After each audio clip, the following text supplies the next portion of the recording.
Hello everyone, how are you all? Hope you're doing great. So we are going to start with a lesson number 19, that is writing skill.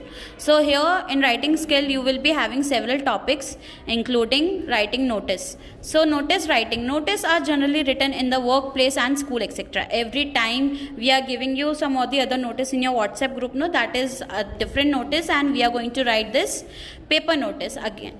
To make everyone around aware of event or function. Why we write notice? To tell them about some event or some function. To make an appeal, to tell something about someone. To announce an important event, to provide information to masses. There are certain points that need to be taken care of while writing a notice for the notice board. Always write a notice in a box. We need to write notice always in a box. Pronouns you and I are never used. So in this notice, pronouns are never used. Heading of the notice should be effective and relevant. So heading should be very much effective and very much relevant. The purpose of writing notice should be clear. We should always mention why we are writing a notice. Name of the organization should be at the top here. Organization, school, company's name in capital letters.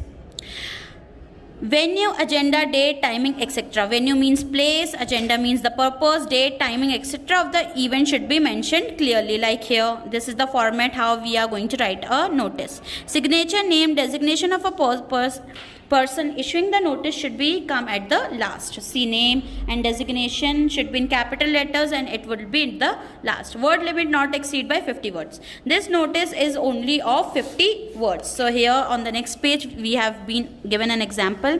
You are the head boy of the school. The principal has asked you to put a notice informing and inviting the student to join yoga classes in summer vacation. So why we are writing the notice? To inform the students about the summer vacations yoga classes. So ABC school, and here the notice, it is date, yoga classes, why the purpose of writing the notice, and the head boy. So this is the notice. You have to write this in your course part. Thank you. I hope you have understood what is a notice.